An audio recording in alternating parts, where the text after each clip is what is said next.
Hi, I'm Leah, and this is a raid plan that I put together for my static for the fight M10S, or Heavyweight M2 Savage. Most of the strats in here are based off of these two docs. I have links in the description. Some liberties were taken, but for the most part I follow these two.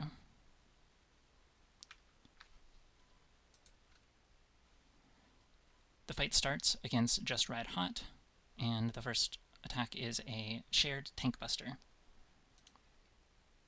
The first real mechanic is Flame Floater. The boss will target 4 random players. After jumping, the boss will jump to a cardinal and then target 4 random players, and will dash to those players in the order they were targeted, leaving behind a line of fire. The way we want to solve this is by having the line of fire, all the lines of fire, stacked up against the wall that the boss jumps to give us the most room to work with later on. The first player targeted will go to the corner left of the boss. The second player will go to the middle of the wall that the boss jumped to. The third player will go back to that corner, and the fourth player will go back to the middle. This blocks off just the wall here, and it allows us to spread like this, making a fire corner and a non-fire corner. Group 1 spread along the left wall, and Group 2 spread along the fire wall, albeit there's a lot of wiggle room here. This is about the size of the AoEs, and you can obviously touch AoEs as long as you don't touch another player with your AoE. So there's plenty of room for melee uptime here. But I just showed exaggerated spread spots to make it very clear. After this, the main tank wants to drag the boss away from the fire corner to give the party room to bait Cutback Blaze into the fire corner. Cutback Blaze is a 330-degree cone that leaves a safe spot away from where the party baits. After Cutback Blaze, there's Pyrotation, which is 3 party stack hits. There's plenty of room here to just get hit, move a little bit, get hit, move a little bit, get hit, move a little bit. If for some reason you mess up one of the previous mechanics, or you bait this in the wrong direction and there's not enough room, just mitt the hell out of it, heal the hell out of it. You can live the burn. It might eat all of your resources, but you can live it. The boss will do a raid wide and then summon Deep Blue. Deep Blue starts off with Sickest Swell, or Sickest Takeoff. Blue will pick a wall to spawn a wave from. This wave will knock back everybody about 1/4 of the arena when it goes off. At the same time that he is picking a wall, look to Blue to see if he has 2 orbs or 8 orbs. If he has 2 orbs, it is light parties. If he has 8 orbs, it spreads. I don't show the light parties here because it's easy. It's the same, just you collapse into your light parties. These are the general spread positions. There's so much wiggle room here that you can fit 2 people side by side, but this is just the general prio. I'm not sure if you can gap close in right when the boss is targetable. You might be able to. I don't know exactly when it snapshots. But either way, Group 2, go to the left looking at the wave. Group 2, go to the right looking at the wave. Split if it's in the middle. If not, just make sure you give each other plenty of room. The cleave is about 1/3 of the room. And then it goes off at the same time as the knockback. Here we have the melees south just because it makes them getting to the boss a little bit easier, because the boss will spawn relative south. This is followed by Proteans, or reverse alley-oop, or double dip alley-oop rather. You have to read the cast bar. Reverse means stay. He will hit the safe spots after the first baited Proteans. Double means move. He will hit the same spot. He will hit the baited spot twice. So reverse, stay, double, move. That's important to remember for later mechanics as well. This is all done with boss relative clock spots, so however the boss ends up positioning after the last move, do it boss relative. This is followed by Deep Blue Tank Buster. It is a small AoE tank buster that knocks back. So that knocks back and is targeted on the furthest player. So the party stack close to the boss and away from the tank, and the tank go out far to bait the tank buster. The boss will jump to the tank and knock them back. You can cancel this with a dash or not cancel it at all. It doesn't matter too much. The boss isn't going to move all that much. It's not a very far knockback. After a raid wide, Deep Blue will summon back Red Hot, and this is where the real fight kind of begins. The first mechanic is Insane Air. Group 1, and I have Paladin here because I'm going to blue, even though I'm in Group 2, goes to blue, and Group 2 goes to red. This is pretty much like the normal mode mechanic, except there's more to worry about, but the pacing of it is basically the same. The bosses will show their little snake path that they're going down, and then when they arrive at their location, they will perform the move that they have shown you. In general, fire wants to bait out towards the edge of the arena, and water wants to bait out towards the edge of the arena, specifically away from fire. You have to look at how the surfboard is facing, although it is important to note that these are not necessarily the same per group, so don't call them out if you're in voice, because people in the other group might not have the same one as you. There are 3 different types of moves they can do. If the surfboard is facing up, it is a tank buster. It's just a circle AoE tank buster. If the surfboard is horizontal, it is a stack cone. Tanks can solo this, but for a later mechanic, it is important to actually treat this as a stack. And if the surfboard is facing down, it is Proteans. For the Proteans, I have the spread as healer, melee, tank, ranged, and that's just for consistency with a later mechanic. These are resolved the same regardless if you are on red or blue. The only difference is red leaves behind the fire puddles, and blue does not. Blue explodes the fire if it hits them. This will happen 4 times in set locations. The bosses will go clockwise around, but important to note is blue ends up in the center. This is important because there's less room, so you just have to be a little extra careful with where you're baiting your Proteans. I have it shown here as Proteans for both of the last ones because that's kind of the worst case scenario.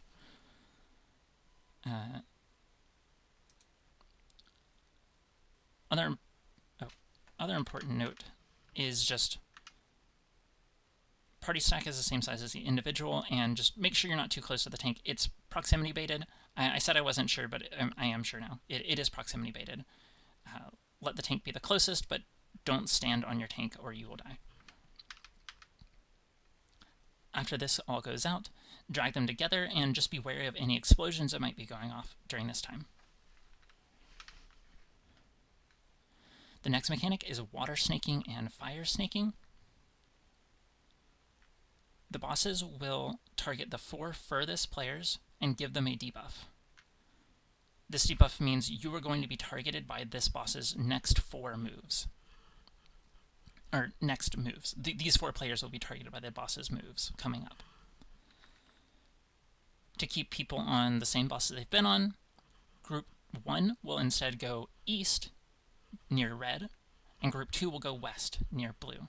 Again, you get the debuff of the one furthest from you.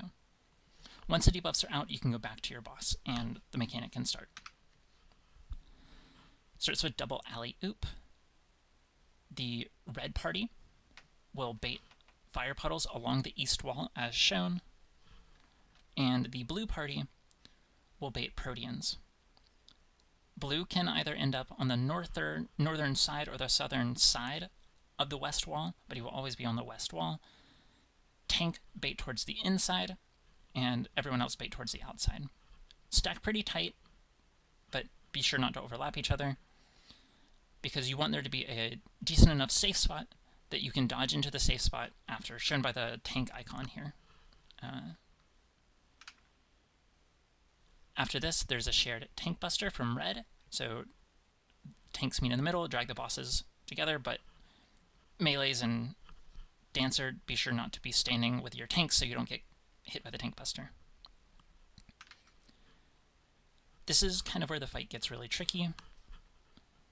A lot of stuff just starts happening all at the same time. Blue will pick a wall, and that is where he's going to dash to and spawn a cone AoE. Look to the wall that he's picking and look to see if it is saying 1 orb or 4 orbs. 1 is for a blue party light party, and 4 is for blue party spreads. Fire players don't really have to worry about what orbs there are, other than just if it spreads, don't be in between 2 blue players, or you'll get Venn diagrammed and die.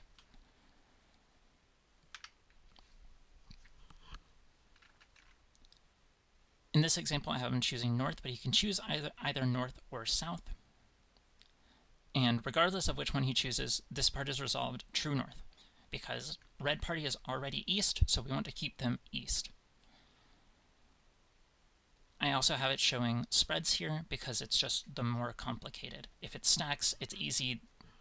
Blue party just stack together and you don't have to worry about it. The spread positions here are that the red party will drop their AoEs along the wall on the right side, and blue, you don't have to worry as much because you can kind of move. You don't have to worry about dropping puddles anywhere. So you can move as long as you're spreading. Just kind of YOLO it. It is important to note the puddles and AoEs go off after the cone, so there is a little bit of time to move if you're water. And there's a little bit of time that you cannot move if you are red. I also have it here showing the red tank crossing over to the blue side. This is just because you can get the bosses closer together. It might be a little better for uptime for people, specifically the blue melee and blue tank. They can cleave if they have those. And this is just showing the spread positions for after the cleave goes out. Again, there's time you can move. There's a decent amount of time. After this, red will target the furthest red player 4 times. And the way we want to solve, and leave an AoE on the ground, of course. The way we want to solve this is by having everybody kind of stack around middle, around blue, and then one by one, the red players will go out and bait the jump. I have the order as range, melee, healer, tank, because the healer and range can go further, and the tank and melee, they can stay a little closer in this fire corner, which is a little closer to where blue might be. It's possible that you could, if blue decided to dash south, that you could do it the other way, or that it would be on the other way, and the melees wouldn't be in the fire corner. It's important just that melees go towards where blue cleaved, and ranged go away from where blue cleaved. I'm sorry for the confusion there. At the same time this is happening, the blue party needs to look at blue to see if it is going to be 1 or 4 orbs again. And this is going to happen after the wave goes off. At the same time, blue is choosing a side to put a wave. In here I'm just showing the jumps. So it goes 1 jump, the healer baits, or the range baits, the melee baits the 2nd jump, the healer baits the 3rd jump, and when the 3rd jump is going off, everybody needs to look to see where blue is doing his 1/3 room cleave. When the 4th jump happens, you can already press knockback immunity for the knockback cancel on the wave, just to make dodging things a little bit easier here and making boss positioning a little bit easier. Every single fire AoE will explode when the wave goes off. So make sure that you give yourself enough room to dodge that. And also, at the same time that those are exploding, you need to resolve the orbs from blue. There's plenty of room here again, and there's plenty of time after the wave goes out to move a little bit. It is quick, but there is time to just spread. Here I have it where the range and the healer are just going into where the wave was, because that's not where the bosses are going to be, and that's also going to be the least safe side. If blue were going maybe in the middle or down the side with all the fire, there would be less room. I just have the range going away from the fire corner. After the jumps are done from red, the red tank needs to drag him away from the fire corner because we have to bait another cutback cleave. Party baits it into the fire corner, and at the same time that cutback cleave is being baited, a tank needs to take the deep blue tank or the deep impact tank buster from deep blue. So they will go far into the far corner while the party baits into the fire corner. All of this is quickly cleared by a raid wide, and there's no party stacks afterwards. The adds phase in this fight starts with a double tower in the middle, which will lock the tanks in place and turn the arena into a circle.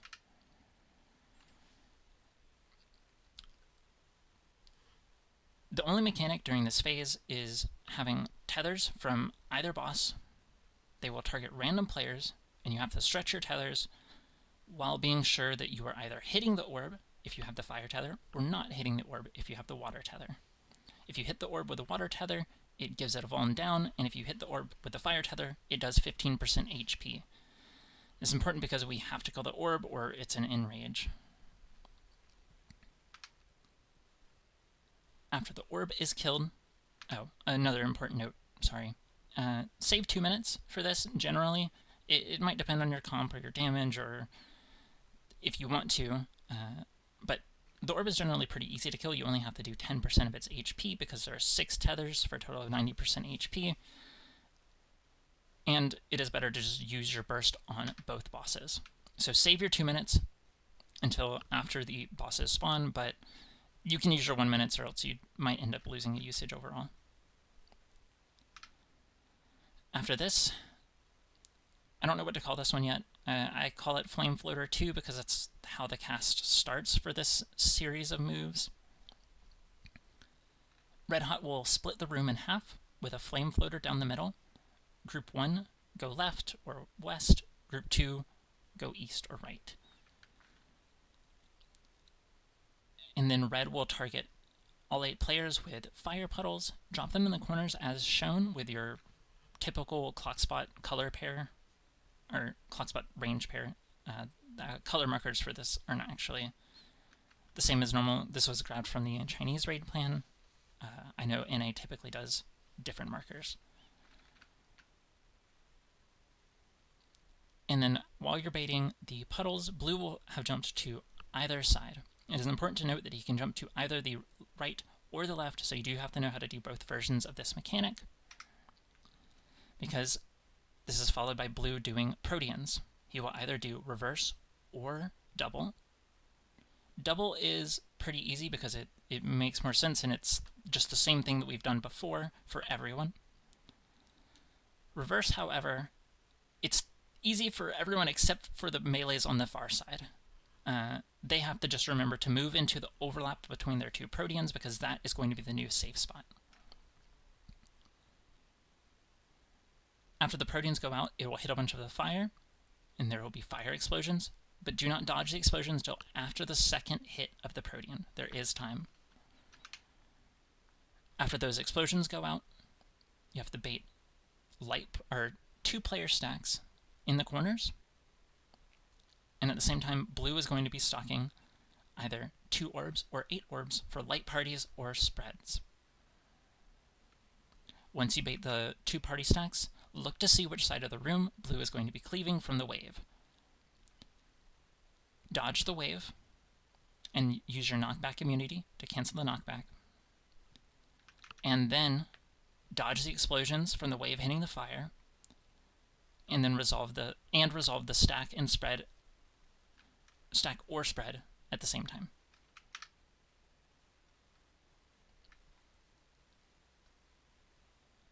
Next mechanic is Insane Air 2. We do the same baiting debuffs as we did in water snaking. except this time it's not to say that we are going to get hit by the boss's moves. It is instead to say that if we get hit by the other boss's moves, it will cleanse the debuff, which we need to do, and it will cause a large explosion. To do this, we bait them in the same way that we did before. Group 1 goes east towards red, and Group 2 goes west towards blue. And after the debuffs go out, you can move back to your respective boss. The way that we're going to resolve cleansing these debuffs, because we have to do them 2 at a time, 1 on each side, is we have to swap. One person from each party will swap to the other party in order to get hit by the wrong boss and cleanse the debuff. The order that we have them swap is healer, melee, ranged, and the tanks will swap whenever there's a tank buster. They just kind of cut in line for the order, but in general you just follow the healer, melee, ranged, but if it's tank buster second, it goes healer, tank, melee, ranged. If it's tank buster first, it's tank, healer, melee, ranged.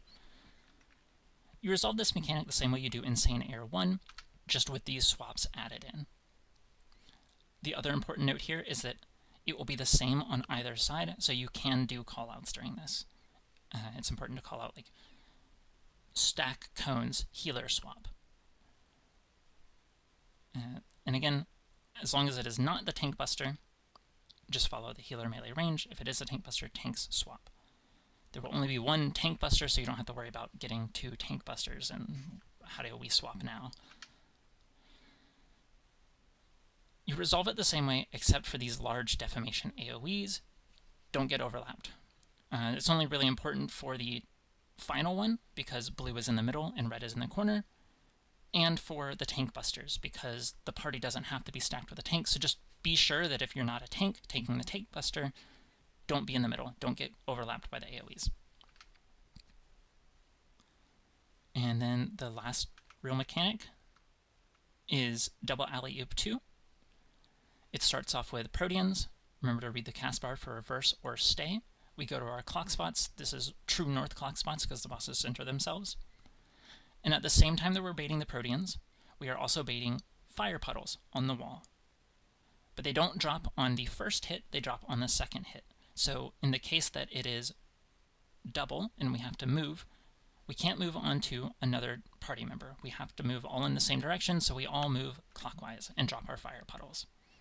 After this, we can all move in, drag the bosses together, and this is followed by the 3-hit party stack and a deep impact tank buster. So one tank will bait deep impact far away, and the rest of the party will stack on blue to make sure that they are not the furthest. And once that's over, the fight's over, and the next move is Enrage, so use caster LB here if you haven't already, or ranged LB, and that's it. Good luck.